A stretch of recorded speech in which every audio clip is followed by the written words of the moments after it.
Hi all, welcome to கியாஸஸ் kitchen. So இன்றைக்கி நம்ம வந்து சண்டே விலாகில் தான் பார்க்க போகிறோம். ஸோ சண்டே வந்து நாங்கள் ஃபிஷ் வாங்கியிருந்தோம். என்ன ஃபிஷ் அப்படின்னா, இது வந்து குட்டி சுறா மீன். ஸோ அதில் வந்து 2 ஃபிஷ் வாங்கியிருந்தோம். ஸோ நல்லாவே இருந்துச்சு பார்க்க. ஸோ இந்த ஃபிஷ்ஷு கூட நாங்கள் வந்து சால மீனும் கொஞ்சம் வாங்கியிருந்தோம். ஸோ இந்த 2 மீனும் தான் நாங்கள் வந்து சண்டே வாங்கியிருந்தோம், சால மீன் அண்டு சுறா மீன். ஸோ இது 2ஓட கட்டிங் வீடியோஸ் தான் நம்ம இப்போ பார்க்க போகிறோம். ஸோ இது வந்து எப்படி கட் பண்ணி க்ளீன் பண்ணுறேன் அப்படிங்கிறது தான் அந்த வீடியோவில் வந்து வரப்போகுது. ஸோ எனக்கு பெருசாக ஃபிஷ் கட்டிங்கெல்லாம் தெரியாது. பட் ஆனால் 1-2 இந்த ஃபிஷ் கட்டிங் வீடியோஸ் எல்லாம் நான் பார்த்து ஓரளவுக்கு எப்படி கட் பண்ணலான்னு ஒரு ஐடியாவோடு தான் இப்போ கட் பண்ண போகிறேன். ஸோ ஃபஸ்ட்டு எப்படி கட் பண்ணலான்னு யோசிச்சுட்டே இருக்க போது, ஓகே நம்ம ஹெட் போர்ஷன் வந்து தனியாக எடுத்துடலாம் அப்படின்னு சொல்லிட்டு ஃபஸ்ட்டு வந்து இந்த ஹெட்டை வந்து இந்த மாதிரி வந்து நான் தனியாக எடுக்கிறதுக்கு கட் பண்ண ஆரம்பிச்சிட்டேன். ஸோ வந்து பெஸ்ட்டு வந்து நீங்கள் கத்தி ஒன்று வச்சுக்கோங்க, அது போக ஒரு சீசர் வச்சுக்கோங்க. இந்த 2ம் வந்து நம்மளுக்கு வந்து ஃபிஷ் கட்டிங்க்கு கண்டிப்பாக தேவைப்படும். ஸோ ஹெட் போர்ஷன் இந்த மாதிரி தனியாக எடுத்த பிறகு நம்ம வந்து குழம்புக்கு எந்த அளவுக்கு பீஸ் வந்து பெருசாக வேணுமோ அந்தளவுக்கு நீங்கள் வந்து எடுத்துக்கோங்க. அது தனித்தனியாக நீங்கள் வந்து பீஸ் போட்டுக்கோங்க. உங்களுக்கு கொஞ்சம் குட்டியாக பீஸ் கட் பண்ணணும் அப்படின்னா நீங்கள் கொஞ்சம் குட்டியாக கட் பண்ணிக்கலாம். நான் ஓரளவுக்கு கொஞ்சம் மீடியம் சைஸ்லேயே தான் நான் கட் பண்ணியிருக்கேன் பீஸு. ஸோ இது எல்லாத்தையும் நம்ம கட் பண்ணி முடித்த பிறகு நம்மளுக்கு சீசர் கண்டிப்பாக தேவைப்படும். பிகாஸ் வந்து கத்தியை வச்சு நம்ம வந்து இதுக்கப்புறம் வர அந்த எக்ஸ்ட்ராஸ்லாம் கட் பண்ண முடியாது. சீசர் வந்து கொஞ்சம் கம்ஃபர்டபுளாக அந்த மாதிரி சைடில் இருக்கக்கூடியதெல்லாம் கட் பண்ணிக்கலாம்.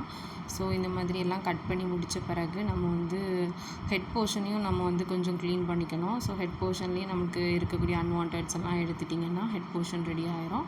ஸோ அதுக்கப்புறம் உள்ளே இருக்க அந்த அன்வான்ட் வேஸ்ட் எல்லாம் கூட நம்ம வந்து தனியாக வந்து எடுத்துடணும்.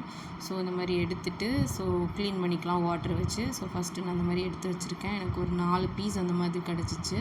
ஸோ மொத்தமாக 2 ஃபிஷ்ஷையும் க்ளீன் பண்ண பிறகு எனக்கு ஓரளவுக்கு கொஞ்சம் நிறையா பீசஸ் வந்து கிடச்சிருக்கு. ஸோ பாருங்கள், மொத்தம் வந்து 2 ஃபிஷ்லேயும் இவ்வளோ பீசஸ் வந்து இருக்குது.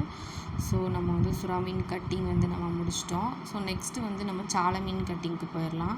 ஸோ சால மீன் கட்டிங் கொஞ்சம் கூட ஈஸி தான். ஸோ ஃபஸ்ட்டு இந்த மாதிரி நகத்தை வச்சு லைட்டாக அதோட செதிலெல்லாம் எடுத்து விட்டுருங்க. ஸோ எடுத்துகிட்டு சைடில் இருக்கிறத வந்து சீசர் வச்சு அந்த வேஸ்ட்டெல்லாம் வந்து ஹெட் போர்ஷனோடு சேர்த்து கட் பண்ணிடுங்க. ஸோ அதுக்கப்புறம் உள்ளே இருக்க அன்வான்ட்ஸ் எல்லாம் இந்த மாதிரி எடுத்துட்டிங்க அப்படின்னா ஓரளவுக்கு ரெடி ஆயிரும். இனிமேல் வந்து கீழே இருக்கிற அந்த வால் போர்ஷனையும் கட் பண்ணிட்டீங்க அப்படின்னா ஸோ சால மீன் கட்டிங் ரெடி. ஸோ எதுக்காக இந்த மாதிரி நான் நகத்தை வச்சு இந்த மாதிரி எடுக்கிறேன் அப்படின்னு சொன்னால், கத்தி வச்சு நீங்கள் எடுத்தீங்கன்னா அதோட செதிலெல்லாம் நம்ம மேலே ரொம்ப தெறிக்க ஆரம்பிச்சிடும். ஸோ இது கொஞ்சம் கூட கம்ஃபர்டபுளாக கொஞ்சம் ஈஸியாக வந்து நம்ம வந்து மெதுவாக க்ளீன் பண்ணிக்கலாம். ஸோ அதனால் இந்த மாதிரி நான் பண்ணேன். ஸோ இதுதான் சால மீன் கட்டிங். ஸோ எல்லாத்துக்கும் தெரியும். ஸோ இது வந்து நான் இப்போ தான் கற்றுக்கிட்டேன். ஸோ அதனால் இந்த மாதிரி க்ளீன் பண்ணி எடுத்துக்கிட்டேன். அப்புறம் மொத்தமாக எல்லாம் க்ளீன் பண்ணிவிட்டு ஸோ நான் எல்லா சால ஃபிஷ்ஷையும் வந்து நான் எடுத்து வச்சுக்கிட்டேன்.